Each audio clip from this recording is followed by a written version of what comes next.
Hello, Varkala staycation സീരീസിന്റെ last പാർട്ടാണ് ഇത്. ഒരുപാട് തിരക്കുകൾക്കിടയിലും ഞങ്ങൾക്ക് വേണ്ടി മാത്രമായിട്ട് മാറ്റിവെച്ച കുറച്ച് ദിവസങ്ങളാട്ടോ ഇത്. ഈ ഒരു റിസോർട്ടിന്റെ ഏറ്റവും വലിയ ഹൈലൈറ്റ് ഇത് തന്നെയാണ്. ഈ റിവർ സൈഡിൽ ഇങ്ങനെ റിവർ നോക്കിയിരുന്നിട്ട് ഫുഡ് കഴിക്കുന്നത്. നെക്സ്റ്റ് ഹൈലൈറ്റ് ഓപ്പോസിറ്റ് സൈഡിലുള്ള ഈ ബീച്ച്. അങ്ങനെ രണ്ട് ഓപ്ഷൻ ഉണ്ട്. നമ്മുടെ മൂഡിനനുസരിച്ച് സ്ഥലം സെലക്ട് ചെയ്യാം.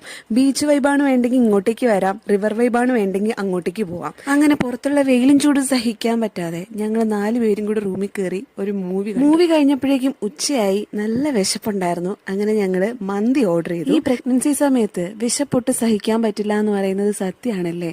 എനിക്ക് ഒട്ടും പറ്റില്ല കേട്ടോ. വിശന്ന അപ്പം എനിക്ക് ഫുഡ് വേണം. ഫുഡ് കഴിച്ച് കുറച്ച് റെസ്റ്റ് എടുത്ത ശേഷം ഞങ്ങൾ നേരെ കാപ്പിൽ ബീച്ചിലേക്ക് പോയി. ഈവനിങ് കുറച്ച് ലേറ്റ് ആയിട്ടാണ് ഞങ്ങൾ എത്തിയത്. ഇവിടെ ഇങ്ങനെ കുളിക്കാനൊക്കെ പറ്റുമെന്ന് ഇപ്പോഴാണ് അറിയുന്നത്. എന്തായാലും ഞങ്ങൾക്ക് കുളിക്കാൻ പറ്റില്ലല്ലോ.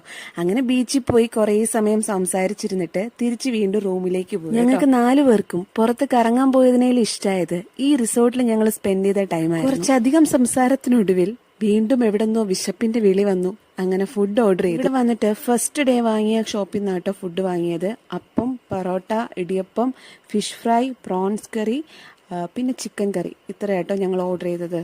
അടിപൊളി ഫുഡായിരുന്നു. വീണ്ടും അവിടെ നിന്ന് വാങ്ങുമ്പോൾ തന്നെ മനസ്സിലായില്ലേ അവിടുത്തെ ഫുഡിന്റെ ക്വാളിറ്റി. നല്ല ക്ഷീണം ഉണ്ടായിരുന്നു. അതുകൊണ്ട് തന്നെ പോയി കിടന്ന് ഉറങ്ങി.